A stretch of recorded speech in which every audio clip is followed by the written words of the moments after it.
이제 우리 하나님 말씀은 이사야서 6장 1절부터 8절까지 말씀입니다. 구약 973페이지에 있습니다. 오늘도 다 자리에서 일어나셔서 이사야서 6장 1절부터 8절까지 말씀입니다. 1절 제가 먼저 읽습니다.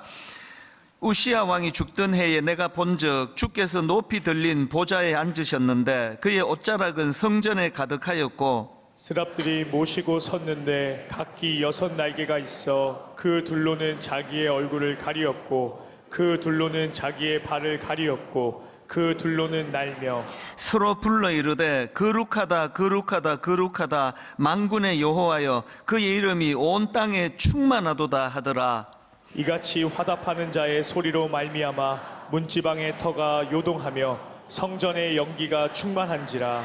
그때에 내가 말하되 화로다 나여 망하게 되었도다. 나는 입술이 부정한 사람이요 나는 입술이 부정한 백성 중에 거주하면서 만군의 여호와이신 왕을 배웠음이로다 하였더라. 그때 그 스랍 중에 하나가 부젓가락으로 제단에서 집은 바 빈 숯을 손에 가지고 내게로 날아와서 그것을 내 입술에 대며 이르되 보라 이것이 내 입에 닿았으니 내 악이 제하여졌고 내 죄가 사하여졌느니라 하더라. 내가 또 주의 목소리를 들으니 주께서 이르시되 내가 누구를 보내며 누가 우리를 위하여 갈고 하시니 그때 내가 이르되 내가 여기 있나이다 나를 보내소서 하였더니 아멘.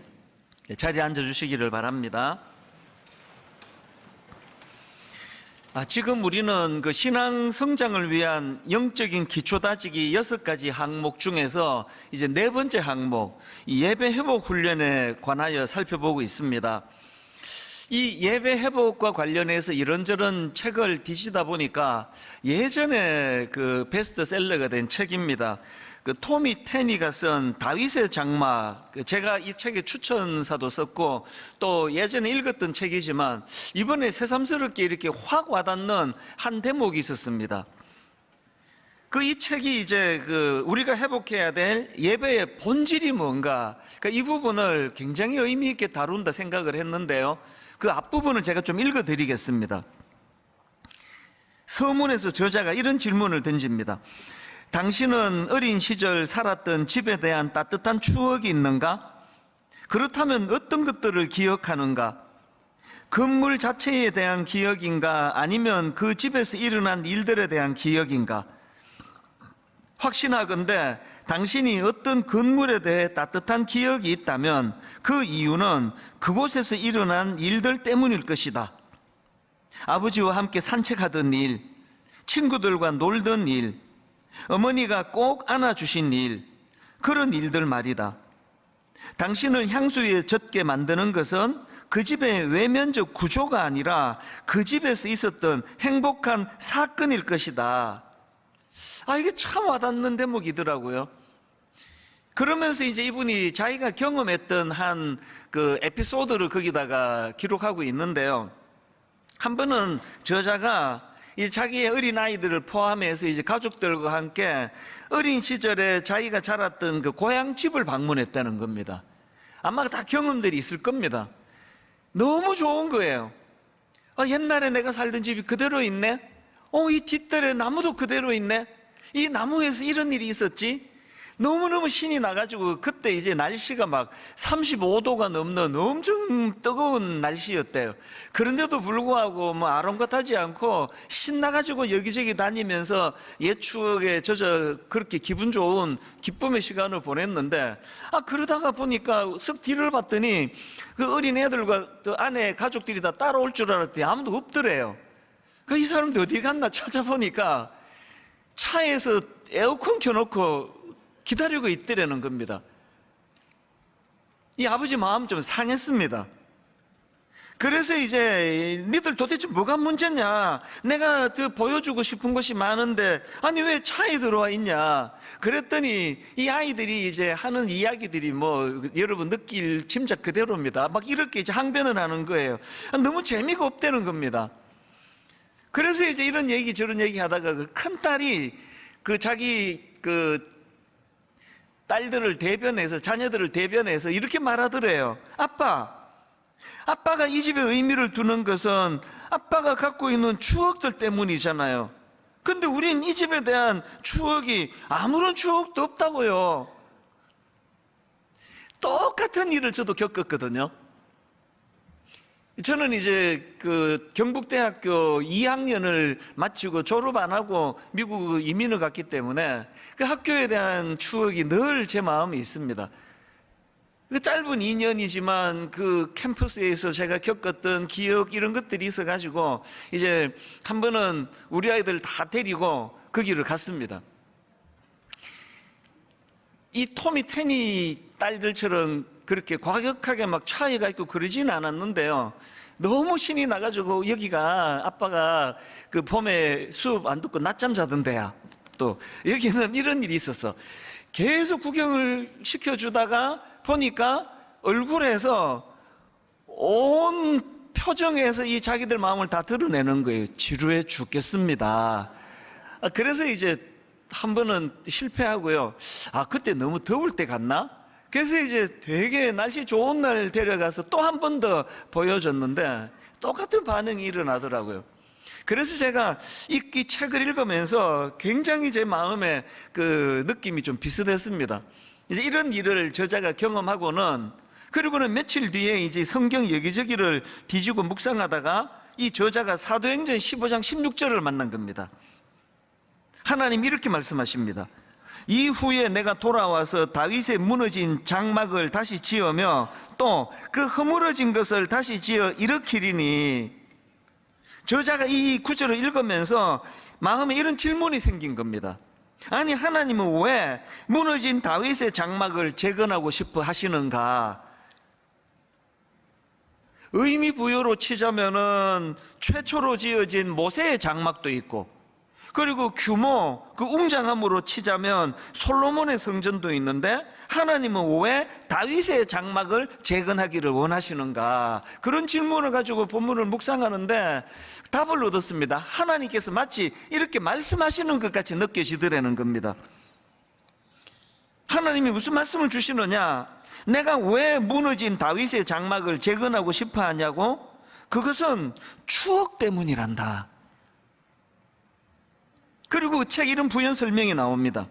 하나님은 다른 어떤 곳에서도 경험하지 못하신 일들을 다윗의 장막 안에서 경험하셨고 그 보물 같은 추억들을 품고 계셨던 것이다. 앞에서 그 저자가 경험했던 것, 또 제가 경험했던 거, 왜 저에게 너무너무 소중하고, 그래서 저는 지금도요, 이제 경북 고속도로를 타고 뭐 부산을 가거나 거기를 지나가면 꼭 경북대학교를 들러서 저 혼자 한 2-3시간 거기를 거닐고 그렇게 하고 가는, 약간 좀 감상적이죠, 제가. 그러면 그 어김없이 이제 그 시절로 돌아가 마음이 좋은데요. 왜 아무도 없는, 내가 아는 사람이 없는 그 캠퍼스를 왜 거니는가 하면은 거기에 뭐 캠퍼스가 너무 아름답고 건물이 좋아서가 아니에요. 그 짧은 2년간 다니면서 거기서 만났던 그 기독학생회에서 경험했던 너무너무 좋은 친구들, 선배님들, 그런 분들과의 추억이 서려 있기 때문에 거기를 잊지 못하는 거예요. 제가 이민 가서 경험한 건데요. 아니 이게 사람이 그립다 못해 건물이 그리운데 전봇대가 다 그리워요. 그 구멍가게 옆에서 있던 전봇대가 꼭 한번 가서 보고 싶은 겁니다. 그 전봇대라는 어떤 건물 때문이 아니고요, 어린 시절에 그 주변에서 내가 겪었던 추억 때문이에요. 하나님께서도 우리와 쌓으신 추억이 있으시다는 거예요. 왜 다윗의 장막을 그렇게 복구하기를 원하시는가? 어떤 웅장한 규모 때문이 아니라, 어떤 의미 부여가 아니라 다윗을 위시하여 그 다윗의 장막에서 하나님의 백성들이 하나님과 교제했던 그것이 하나님에게 가져다 준 기쁨 때문이라는 겁니다. 이것이 저에게 굉장히 도전이 됐습니다. 그 책에서 도전하는 게 뭐냐 하면은 오늘날 현대교회들이 이 건물에 너무 집착하는 거 아니냐는 겁니다. 건물이 중요하냐? 그래서 그 책에 보면은 이런 말을 합니다. 다윗의 장막은 건물이라기보다 사건이었다. 우리도 옆에 체육관 여름 되면은 저게 뭐 체감 온도가 40도가 넘을 거예요. 겨울 되면은 발이 시려워서 예배를 드리기가 어렵다고 그렇게 불편한 상황이지만 왜 여러분 그 체육관에서 드리는 그 예배가 하나님께 소중하시고 드리는 우리에게 소중하냐? 그건 하나님과의 추억이기 때문입니다. 오늘 이런 의미에서 우리가 드려지고 있는 이 예배가 저는 토미 테니의 자녀들이나 우리 집 아이들이 보였던 반응은 너무나 당연한 거라 생각합니다. 자기 아빠에게 추억이 있는 건데 그 건물 아무것도 모르는 낯선 건물에 데리고 가가지고 그 구경시켜 주는 게 무슨 의미가 있냐고요. 제가 이 책을 읽다가 마음이 아팠던 게 이 대목입니다. 오늘 우리 자녀들에게 있어서 예배가 바로 그 낯선 경북대학교 캠퍼스와 같은 그런 상황 아닙니까? 이 토미 테니에게 있어서 아버지는 35도가 넘는 뜨거운 날씨에도 아랑곳하고 너무나 아름다운 추억이 서려 있어서 가슴 벅차게 곳곳을 다니고 있을 동안에 아이들은 그게 너무 지루해가지고 그냥 에어컨 켜놓은 차 안이 좋은 이것이 오늘 우리 영적인 우리 자녀들의 현실 아닙니까? 우리가 경험한 그 하나님과의 만남의 추억 우리 자녀들에게도 전수시켜 줘야 되는 거 아니겠냐는 겁니다. 이런 점에서 저는 오늘 본문 이사야 6장에서 이사야 선지자가 경험한 하나님의 임재의 이 경험 이것이 너무 소중한 추억일 거라는 생각을 하는 겁니다. 이사야 6장 1절입니다. 우시야 왕이 죽던 해에 내가 본즉 주께서 높이 들린 보좌에 앉으셨는데 그의 옷자락은 성전에 가득하였고, 여기 보니까 우시야 왕이 죽던 해에 이렇게 말씀을 시작하는데 이게 어떤 의미를 가지고 있는 겁니까? 우시야 왕 여러분 아시죠? 나라를 엄청 잘 다스렸던 왕이에요.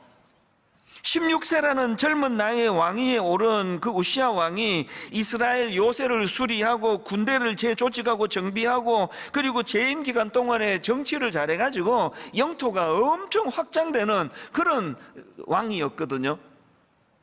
이번에 제가 윌리엄 덤브렐이라는 분이 쓴 소논문에 보니까 우시야 왕을 평가하기를 우시야 왕의 재위 기간 동안 거듭되는 개혁으로 선대 다윗 왕의 위대함에 견줄 만한 영광을 남왕조에 가져왔다, 이런 표현을 쓰던데요. 이스라엘 백성들에게 있어서 이건 뭐 다윗 왕의 위대함에 견줄 만한 왕이다 그러면 끝난 거예요. 뭐 어마어마하게 정치를 잘한 왕입니다. 그러니까 오늘 본문의 시작이 우시야 왕이 죽던 해예요. 그렇게 정치 잘하고 모든 백성들이 의지하던 그 왕이 죽었습니다. 뭘 의미하겠습니까?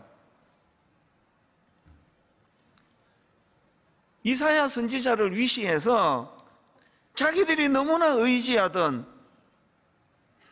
그 왕이 죽었다는 건 자기들이 의지하던 그 무엇이 무너진 상태, 자기들이 의지하던 그 무엇이 무너져 위기를 맞은 비참한 상태, 이 표현이 우시야 왕이 죽던 해예요. 여러분 기억하셔야 됩니다. 우리가 의지하던 그 무엇, 우리가 매달려 참 의지하던 그 무엇이 사라져 버렸을 때, 실패의 아픔을 경험할 때, 그때는요 하나님의 영광을 경험할 때입니다. 하나님의 임재를 목말라 매달려야 할 때예요. 왜? 그것이 이 비참한 현실의 상황을 회복시켜주는 도구이기 때문에 그렇습니다. 이사야 선지자가 이런 절망적인 상황, 우시야 왕이 죽던 해, 그렇게 정치 잘하던 왕이 죽어버리던 그 상황에서 어디를 찾습니까? 하나님의 성전을 찾아요. 뭘 경험합니까? 본문 2절을 보십시오. 스랍들이 모시고 섰는데 각기 6 날개가 있어 그 둘로는 자기의 얼굴을 가리었고 그 둘로는 자기의 발을 가리었고 그 둘로는 날며 서로 불러 이르되 거룩하다 거룩하다 거룩하다 만군의 여호와여, 그의 영광이 온 땅에 충만하더라.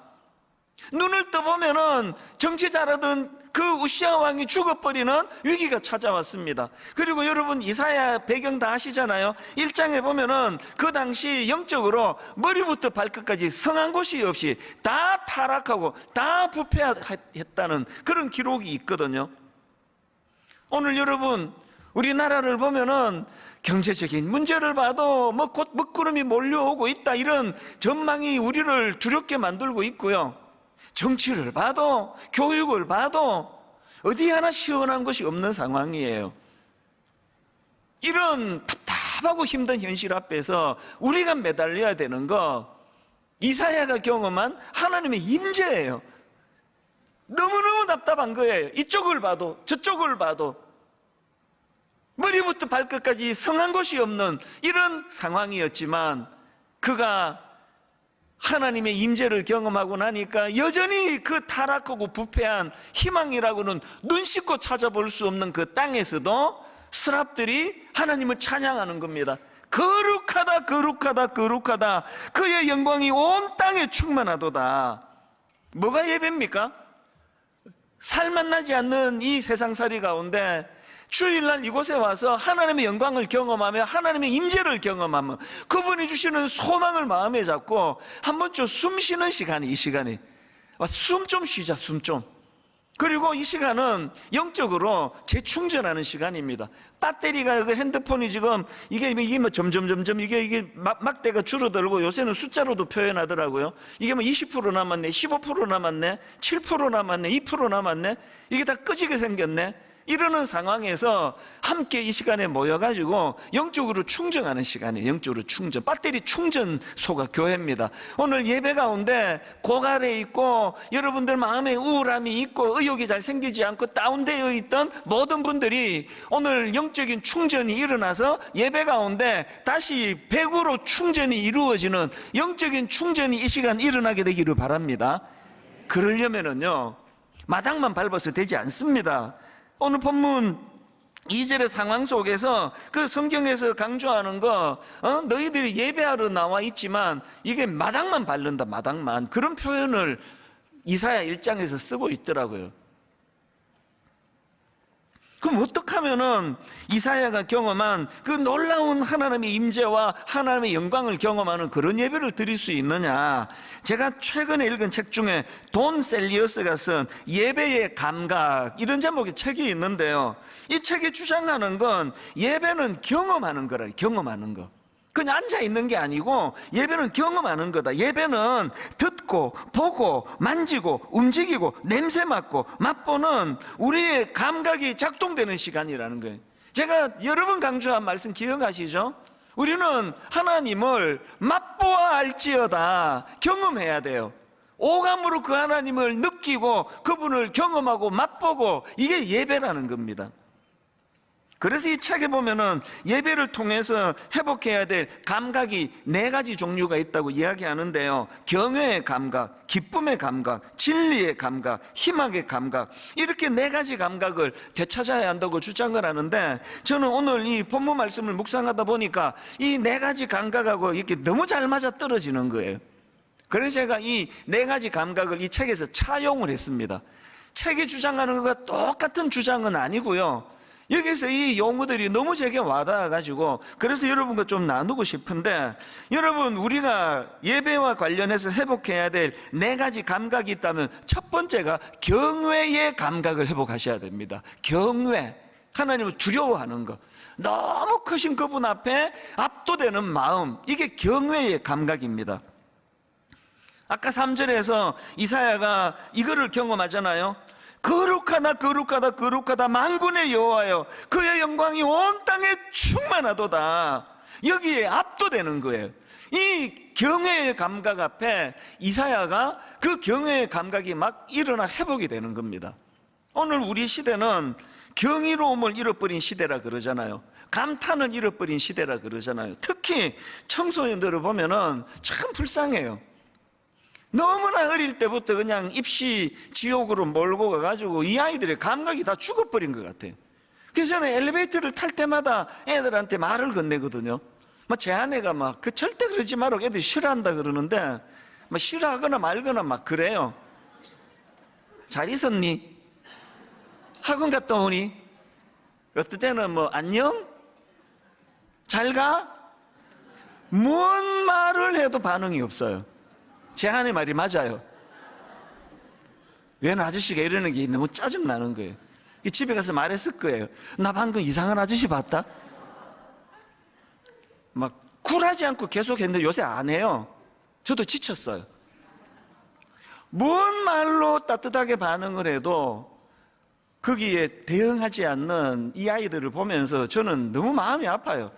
그리고 좀 어떨 때는 섬뜩해요. 얘들이 이 사회의 주역이 됐을 때 우리나라 어떻게 될까? 로봇 보는 것 같아요. 희로애락이 없어요. 항상 그 표정이에요. 낯선 사람의 어떤 환대, 호의에도 반응을 보이지 않는 거. 이번 추석 연휴 때 우리 집 아이한테 제가 한 말이 있습니다. 야, 넌 어떻게 추석을 이렇게 시큰둥하게 보냈냐? 우리 때는 추석이 거의 뭐 축제였습니다. 한 몇 달 전부터 추석을 기다렸잖아요. 왜 그렇습니까? 옷을 사주시니까. 뭐 메이커 있는 뭐 상표 옷을 사줍니까? 시장에 데리고 가셔가지고 그것도 뭐 딱 맞는 옷을 사주십니까? 한 3번은 접어야 되는 옷. 왜? 내년 추석까지 입어야 되니까. 그리고 운동화, 나이키 이런 걸 사주십니까? 그 시장에서 그 운동화 하나 사주시는데 그 감격은 뭐 지금도 기억이 나요. 그래서 그 새 옷 입고 고무신 신고 다니다가 운동화 신으면 막 온 동네를 다 막 내 세상 같았어요. 그래서 막 가만히 못 있었어요. 말 타는 신용을 내면서 이랴 따그닥 그러면서 그 신발을 신고 막 온 동네를 다 헤집고 다니고 막 추석이 되면은 그렇게 막 너무 마음이 기쁨이 있었던 것 같은데 요새 애들을 보니까 옷을 사주니 그것 갖고 감격을 합니까? 신발을 사주니 그것 갖고 좋아를 합니까? 너무 풍요로운 게 이게 문제 아닙니까? 나이키 하나도 안 부러웠습니다. 그때는 뭐 없었고요. 또 왕자표, 제가 신었던 최고의 상표 왕자표. 이게 참 불행한 세대예요. 경이로움이 없는 거예요. 감격이 없습니다.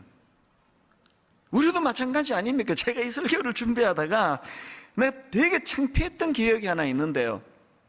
그게 개척하고 막 너무 피곤해 쩔어가지고 그랬던 것 같아요. 개척하고 이제 한 몇 년 있다가 그랜드 캐년을 이제 관광을 갔거든요. LA에서도 차를 뭐 한 10몇 시간 탔던 것 같아요. 그 중간에 또 하루 또 뭐 자고 뭐 이제 그렇게 하고 그랜드 캐년을 갔는데요. 그렇게 긴 시간을 차 타고 갔는데 이제 언덕을 보여주 조금 넘으면 이제 그랜드 캐년이라 그러고 협곡이 있다고 그러는데요. 그래서 이제 10몇 시간이나 걸려가지고 그랜드 캐년을 가가지고 딱 섰더니 이제 그랜드 캐년이 보이는데 제가 한 첫 마디가 뭔지 아세요? 달력하고 똑같네 뭐. 이거 보러 나 여기까지 왔네 이런 생각이 드는 겁니다. 그게 그때는 제가 사실 그 목회하느라고요. 솔직히 이게 이 감성이 다 죽었습니다. 그래서 저는 그때요.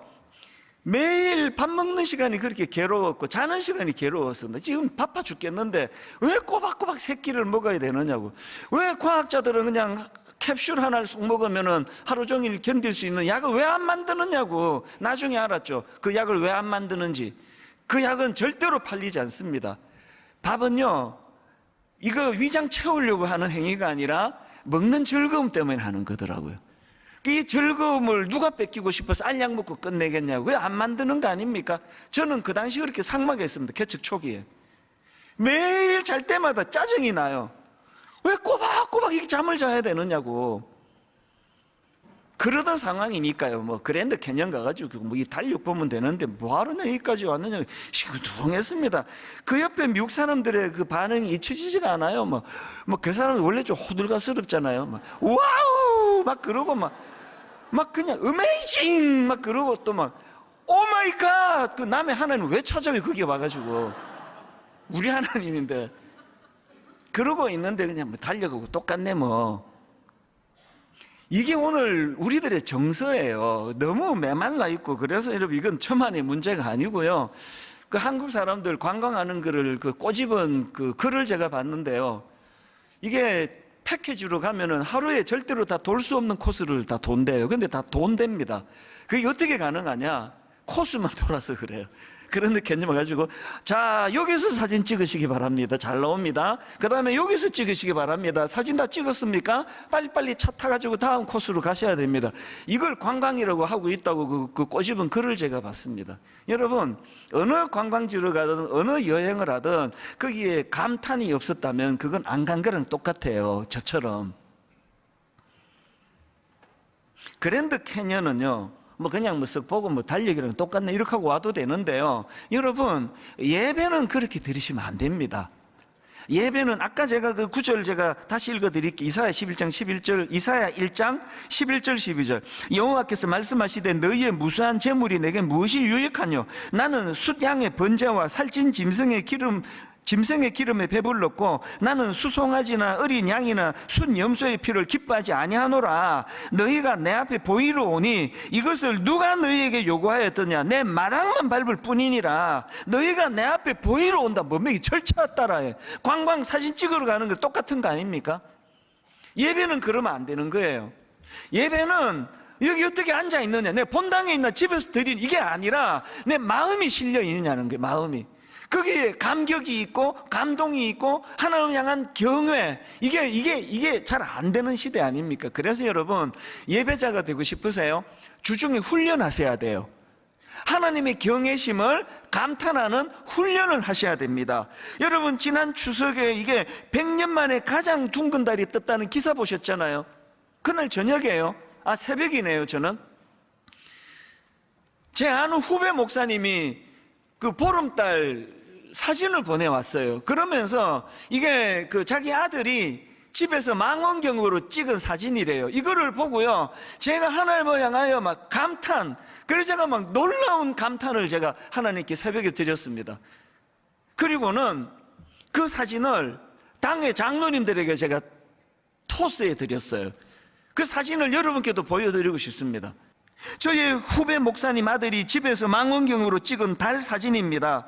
달 사진 속에서 하나님을 향한 경외감을 제가 느끼게 됩니다. 하나님의 크신 경륜 속에서 더욱 큰 그림을 그리며 사는 인생이 되어야 되겠다고 다짐하며 이 시간 기도합니다.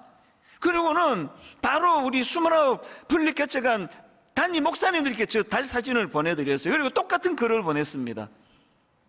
목회하느라고 바쁜 건 알겠는데 너무 현실에 함몰되지 않기를 바랬거든요. 좀 더 큰 그림을 그리며 우리 목사님들과 제가 목회하기를 저는 원하거든요. 우리 하나님은 이렇게 광대하신데, 우리 하나님은 어마어마한 이런 창조자 하나님이신데 왜 우리는 밴데기 같은 좁은 속을 가지고 그저 보는 것이 아웅다웅 오늘 몇 명 출석했나, 옆에 교회보다 우리 교회가 얼마나 더 크나 작나, 이런 것들을 좀 떨칠 수 있는 하나님의 크심에 대한 경외감을 회복해야 돼. 이 하나님의 크심에 대한 경외감으로 내 존재가 날마다 커지기를 갈망하는 그 사람이 예배자가 돼. 예배자. 오늘 하나님의 크심 앞에 압도되는 이사야 선지자와 같은 예배자들 되시기를 바랍니다. 다윗이 그 큰 그림으로 인생을 그려나가니까 그가 보는 자연은 우리가 보는 거랑 좀 다르지 않습니까? 시편 8편 1절, 여호와 우리 주여, 주의 이름이 온 땅에 어찌 그리 아름다운지요. 주의 영광이 하늘을 덮었나이다. 100년 만에 가장 둥근 달 보면서 무슨 생각하셨습니까? 토끼가 있나 없나 보자 그러셨습니까? 그 큰 하나님의 창조 작품 앞에 하나님 여호와 우리 주여, 주의 이름이 온 땅에 어찌 그리 아름다운지요. 그리고 다윗이 시편 8편에서 그 피조물로서 자기 존재의 귀함, 사람이 무엇이간데 인자가 무엇이간데, 매 예배 때마다 이 하나님을 향한 경외의 감각이 회복됨으로 말미암아 그 크신 하나님의 형상을 닮은 하나님의 자녀로서, 백성으로서 여러분의 존재가 회복되기를 바랍니다. 그런가 하면은 두 번째로 회복해야 될 감각이 기쁨의 감각입니다. 첫 번째가 두 번째, 세 번째, 네 번째 감각을 관통하는 그런 그 큰 개념이기 때문에 길게 설명했고요. 둘째, 셋째, 넷째는 간단하게 설명할 수 있습니다. 기쁨의 감각. 오늘 본문 5절부터 이 이사야가 느끼는 그 기쁨을 한번 여러분 느껴보세요. 그때에 내가 말하되 화로다 나여 망하게 되었도다. 나는 입술이 부정한 사람이요 나는 입술이 부정한 백성 중에 거주하면서 만군의 여호와이신 왕을 배웠음이로다 하였더라. 그때에 그 스랍 중에 하나가 부젓가락으로 제단에서 집은 바 핀 수철 손에 가지고 내게로 날아와서 그것을 내 입술에 대며 이르되 보라, 이것이 내 입에 닿았으니 내 악이 제하여졌고 내 죄가 사하여졌느니라 하더라. 현실은 우시아 왕이 죽었습니다. 현실은 머리부터 발끝까지 성한 곳이 하나도 없습니다. 현실은 백성들이 영적으로 타락해서 그저 성전 마당만 밟고 지나가듯이 그런 타락한 제사를 지내고 있습니다. 그럴 때 이사야가 경험한 것, 그 거룩하신 하나님, 위대하신 하나님, 그 하나님의 존재 앞에 압도되는 경외의 감각이 회복이 될 때 그는 내 죄가 치유되는, 죄 사함을 받는, 너의 악이 제하여졌고 너의 죄가 사하여졌느니라, 이 사죄의 은총으로 인한 기쁨이 그 마음에 넘치도록 회복이 된 거예요. 모든 목사님들이 다 그러시리라고 짐작하지만 저 역시도 자격이 없는 목사예요. 저 같은 게 어떻게 하나님의 말씀을 전하는 이런 설교자가 될 수 있습니까? 그것이 늘 괴롭지만요. 그러나 여러분, 매 예배를 통하여 하나님께서 그 입술의 내 연약함을 치유해 주시고, 행위의 연약함을 치유해 주시고, 생각의 연약함을 치유해 주시고, 그러면서 늘 회복시켜 주시니까 저에게 이 예배는 너무너무 기쁜 예배예요. 너무 감사하고 늘 회복이 일어나는. 옛날 우리 할머니들이, 권사님들이 모여서 부르시던 찬양, 이 설교를 준비하다가 불쑥 떠올랐는데요, 너무너무 기뻐하면서 그 해병대 박수 아시죠? 할머니들이 원조예요. 내가 예수 믿고서 죄 사함 받아 나의 모든 것 다 변했네. 지금 내가 가는 길 천국 길이요, 주의 피로 내 죄가 씻겼네. 나의 모든 것 변하고 그 피로 구속 받았네. 하나님은 나의 구원 되시오니 내게 정죄함 없겠네. 이 설교를 준비하는데 그 70년대 초 60년대 말 그 할머니들의 얼굴이 막 떠오르는 거예요. 이 찬양을 부르는 게. 그 당시는요, 북한보다도 못 살던 때예요. 우리나라가 필리핀 원조를 받던 때입니다. 보릿고개, 애는 주렁주렁 그냥 9남매 10남매 애들 먹일 양식이 없어 고통하던 때예요. 그런 시대에 기쁨이라고는 눈 씻고 찾아볼 수가 없던 그 시대에 뭐라고 고백합니까? 지금 내가 가는 길 천국 길이요, 주의 피로 내 죄가 씻겼네. 2절에 보니까 주님 밝은 빛 되사 어둠 해치니 나의 모든 것 다 변했네. 이게 예배의 기쁨을 누리는 분들이 부를 수 있는 노래 아닙니까? 고린도후서 5장 17절에 그런즉 누구든지 그리스도 안에 있으면 새로운 피조물이라, 이전 것은 지나갔으니 보라 새 것이 되었도다. 제가 지난 주일 예배의 중요함을 설교하면서 우리 아이들 갓난 애기 3살, 2살 이럴 때 재우는 건 내가 했다고. 그래서 이제 이 노래를 불러드렸잖아요. 주께와 엎드려 경배드립니다. 주 계신 곳엔 기쁨 가득. 그날 집에 갔더니요, 온 아이들이 다 그 얘기를 해요. 기억이 난다는 거예요. 아빠 그 노래 내가 기억이 나요.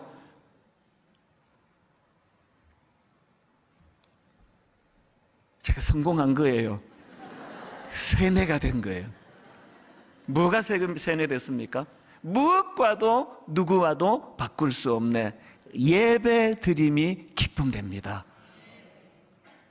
여러분, 매 예배 때마다 살맛 나지 않던, 참머리부터 발끝까지 성한 것이 없던 이사야 선지자 그 시대에 이사야처럼 주님의 임재가 사죄의 은총의 기쁨으로 충만해지는 예배의 기쁨을 매주마다 매 예배 때마다 맛보시는 저와 여러분 되시기를 바랍니다. 세 번째가 진리의 감각입니다. 진리의 감각. 요한복음 4장 23절을 보니까 아버지께서 참되게 예배하는 자들은 영과 진리로 예배할 때가 오나니 곧 이때라. 아버지께서는 그 다음 보세요. 자기에게 이렇게 예배하는 자들을 찾으시느니라. 지난주에 발견한 단어예요. 이 구절을 읽으면서 제가 못 본 단어예요. 이렇게 예배하는 자들을 찾는데요. 이렇게 예배하는 자. 그 어떻게 예배하는 자입니까? 23절 다시 한번 보십시오. 액센트를 달리한. 아버지께 참되게 예배하는 자들은 영과 진리로 예배할 때가 오나니 이렇게 예배하는 자들을 찾으시느니라. 감각을 되찾아야 된다고 막 이 오감만 그렇게 그냥 감성적으로만 드리는 예배를 우리가 추구하면 안 됩니다. 어떤 예배예요? 냉철하게 영과 진리로 드리는 예배, 성령이 인도하시는 예배, 내 자신의 연약함을 있는 그대로 다 고발당하는 이런 영과 진리로 드리는 예배. 그래서 여러분, 이사야가 본문 5절에서 그때에 내가 말하되 화로다 나여 망하게 되었도다.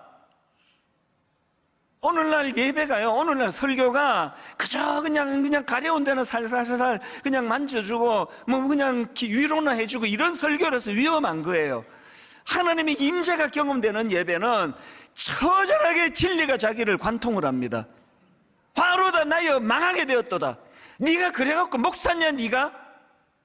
입만 살아가지고 처절하게 성령의 책망을 받으면서 그 존전 앞에 입술이 치유를 경험하는 영과 진리가 살아있는 예배예요. 이거 콘서트 아닙니다. 오늘은 또 뭔 웃기는 말을 하는가 보자. 오늘은 좀 웃기는 게 없네?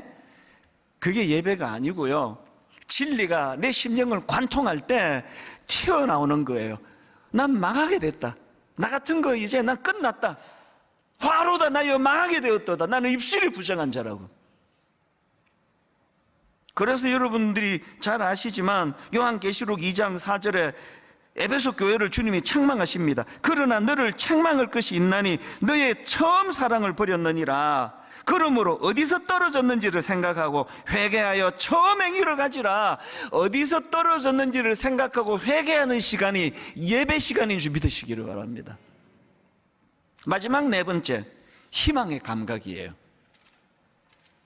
아무리 이사야가 예배를 아까 예배는 경험하는 것이다, 예배는 듣고 보고 만지고 움직이고 냄새 맡는 것이고 맛보는 우리의 감각이 작동되는 예배다, 이사야가 그랬다 하더라도 8절이 없다면 온전한 예배가 아니에요. 8절에 그가 이렇게 말합니다. 내가 또 주의 목소리를 들으니 주께서 이르시되 내가 누구를 보내며 누가 우리를 위하여 갈고 하시니 그때에 내가 이르되 내가 여기 있나이다 나를 보내소서. 이거를 소명의 말씀으로, 사명으로 무장된 말씀으로 읽었지만 그 바탕에는 이사야에게 희망이 생긴 거예요. 우리 민족이 아직 소망이 있다, 우리 민족 안 끝났다, 머리부터 발끝까지 성한 곳이 없다 할지라도 희망이 있다, 하나님 일하시면 가능하다, 거기에서 이런 결단이 나오는 거예요. 내가 여기 있나이다 나를 보내소서. 지난 주일 예배 마치고 오후부터 화요일 오전까지 내가 경험한 게 이거예요. 제가 경험한 게. 제가 지난주 말씀드렸잖아요. 1만 수도 파송 운동 이제 마무리 지을 때가 됐다고. 제가 혹시나 여기에 걸림돌이 될까봐 강제 안식년을 가지고, 그리고 1년이 지났어도 출석 5,000명 이하로 줄지 않으면 사임하겠다 그랬는데요. 지난 주일날 여러분들 앞에 이제 다음 주부터 2달 반간을 체크하겠다고 했을 때 우리 행정 목사님이 저에게 자료 하나 보내왔어요. 그리고 주중에 더 자세한 자료를 보내왔는데 그 내용이 뭐냐 하니까요, 파송 예배가 드려진 그 주일, 그 다음 주일부터 지난 주일까지 예배 평균 출석을 낸 걸 제가 보내줬는데 예배 평균 출석이 3,242명이에요. 그래서 저는 이제 하나님 앞에 드린 약속이 저는 됐다고 저는 감히 그렇게 생각을 해요. 그리고 이게 인간적으로도 절차를 밟기 위해서 다음 주부터 2달 반 동안 하는 거지, 실질적으로는 29교회가 다 자립하고 다 정리가 됐습니다. 제 마음에 굉장한 마음의 기쁨이 주일 예배 때 있었는데요. 그렇게 하고 이제 집으로 왔는데 하나님께서 이 놀라운 희망의 감각을 제게 회복시켜 주셨는데, 여러분이 다 아시지만 이제 중직자들, 순장 한 70-80%, 교사 한 80%, 청년 리더 한 80% 다 이제 파송받아가고, 사실은 지금 우리 교회는 위기예요. 교회가 잘 안 움직여져요. 모임도 잘 안 되고요. 유치부 지금 6살 먹은 애, 7살 먹은 애 지금 그 교사가 없어가지고 선생님 한 분에 교사가 15명이라고 막 교사 좀 자원해달라고 호소를 해도 그 중에 2명 딱 자원하는, 한 번도 제가 경험해보지 못한 이런 위기를 제가 맞고 있거든요. 우리 장애인 부서 학생 장애인 부서와 또 청년 장애인 부서가 있는데 각각 19명의 교사와 21명의 교사, 총 40명의 교사가 필요하다고 2주에 걸쳐서 제가 눈물로 호소를 했는데 교사 자원이 안 나오는 현실이에요. 그런데 여러분, 하나님께서 저에게 희망을 주시는 거예요. 지난주에 이제 1만 소도 파송 운동 매듭을 짓고 주일 오후에 집에 가서 화요일 새벽에 결정적으로 하나님이 저에게 강타한 꿈이 이거예요. 이제 막 헌신하자 그러면 와 자원하고, 교사 필요하다고 와 자원하고, 이런 분들이 다 이제 다는 아니고 교회에 남아서 충성하는 한 20-30%의 헌신자들도 계시지만, 이제 예전에 그런 분당 의료계가 아닌 이것이 재료가 돼서 제게 희망을 줬어요.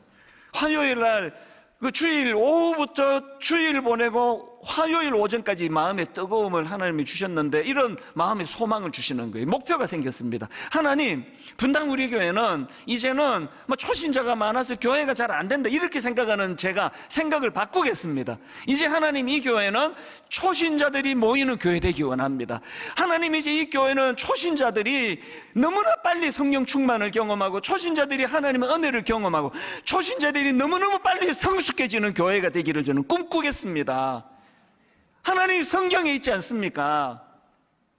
먼저 된 자가 나중되고 나중된 자가 먼저 된다고 한다면, 이제 하나님이 이제 모든 이 교회의 시스템을 초신자 성장에다가 맞추기 원합니다. 이 교회에서 나중된 자가 먼저 된 자가 되는 일들이 우후죽순처럼 일어나는 교회가 되기를 원합니다. 그리고 막 이제 좀 약간 업돼가지고요, 막 하나님 앞에 그 약속을 할 뻔했는데, 하나님 앞에 이런 꿈을 막 나누었습니다. 하나님, 초신자 2만 명 또 보내주세요. 1만 소도 파송 운동 한 번 더 하겠습니다. 이렇게 약속은 안 드렸습니다. 여러분, 너무 요새 막 여기에 놀라기 때문에 마음의 꿈을 갖게 되는 겁니다. 무슨 말씀인지 아시겠죠? 저는 지금 분당 우리교회 목사니까 예배 드리고 이틀 동안에 마음의 그런 희망이 막 저를 용솟음치게 했다면, 오늘 각자 여러분에게 얻어야 될, 회복해야 될 희망은 무엇입니까? 우리 가정은 이제 어려워, 회복이. 이런 상황에 놓인 분에게 이사야를 통해서 내가 여기 있나이다, 내가 한번 다시 힘내보겠습니다. 직장에서, 가정에서, 교회에서, 이런저런 삶의 현장에서 여러분, 예배를 통하여 희망이 되살아나기를 바랍니다. 희망이 되살아나는데 어떻게 저 사람이 변화됐어가 아니에요. 우리 남편이 바뀌었어가 아니에요. 우리 애들이 변화되는 게 아니라 내가 여기 있나이다, 나를 보내소서. 다시 한번 힘을 얻어보겠습니다. 제가 너무 의욕이 불타는 그런 시간을 보내고 정신 차리고 보니까 지난주 월요일 날 옥하는 목사님 돌아가신 지 12주년 기념 세미나가 열리던 날이에요. 하나님이 저게 명하신 거예요. 이제 옥하는 목사님은 사명이 다 끝나 안식하고 계시고, 네가 움직일 때다, 네가 일어나야 될 때다, 네가 그 바톤을 이어받아야 될 것이다. 그래서 여러분, 다다음 주부터 특별 새벽 부흥회가 시작되는데요, 다다음 주에 시작되는 특별 새벽 부흥회의 주제가 엘리사입니다. 엘리사, 엘리야와 엘리사 계승.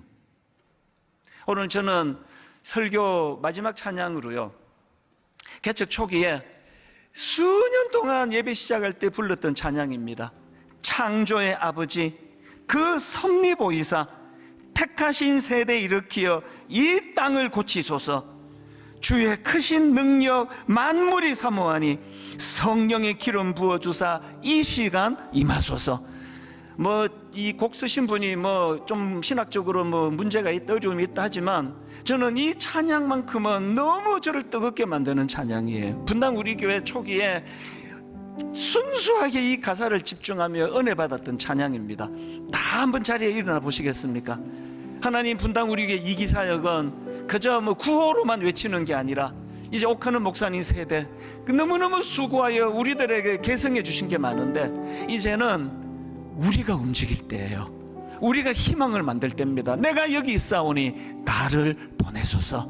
이 꿈을 가지고 개척 초기부터 은혜 주셨던 이 찬양을 가사 하나하나 주목하시면서 하나님께 불러드리기 원합니다. 우리 이렇게 찬양합니다. 창조의 아버지, 창조의 아버지, 그 섭리 보이사, 그 섭리 보이사, 마음의 꿈을 가지고 택하신 세대 일으키어 이 땅을 고치소서. 오늘 우리가 드리는 이 예배, 주의 크신 능력, 하나님을 경외합니다. 만물이 사모하니 예배 드리는 이 시간 이 순간 성령의 기름 부어주사 이 시간 임하소서. 주 영광 여기 임하사 꿈을 가지고 선포합니다. 열방 향해 그 빛 비추소서. 매 예배 때마다 주의 얼굴 구할 때 주의 향기 머무소서. 이 시대를 향한 우리의 소명, 열방의 통치자,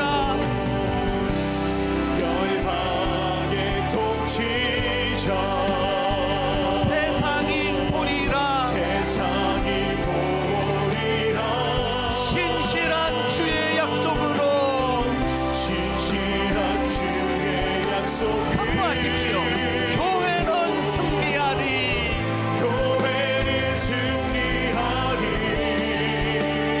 우리 돌아보사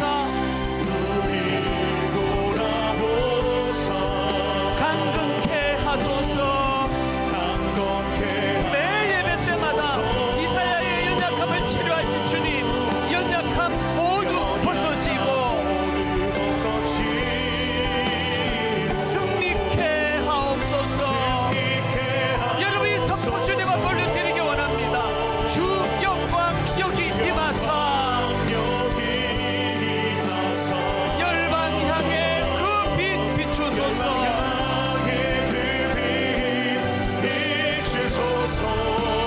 주의 얼굴 구할 때 주의 향기 머무소서. 우리 뜨거움을 가지고 다시 한번 이렇게 선포합니다. 주 영광 여기 임하사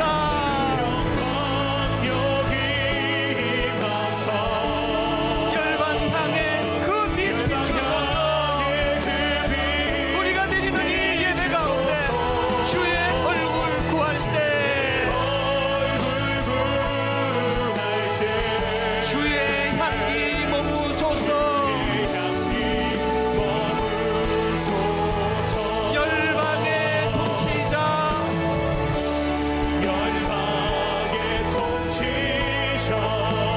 세상이 보리라. 희망의 감각을 가지고 예배합니다. 신실한 주의 약속으로. 이리저리 상한 곳이 많은 현실 교회지만 교회는 승리하리. 우리 돌아보사. 현실은 연약하기 짝이 없는 나약한 우리지만 강건케 하소서. 연약함 모두 벗어지고 희망의 감각으로 선포합니다. 승리케 하옵소서. 주 영광 여기 임하사 열방 향해 그 빛 비추소서. 매 예배 때마다 주의 얼굴 구할 때 주의 향기 머무소서. 그 하나님의 영광을 선포하기 원합니다. 영광 영광 영광 영광. 그 하나님의 영광을 선포합니다. 영광 영광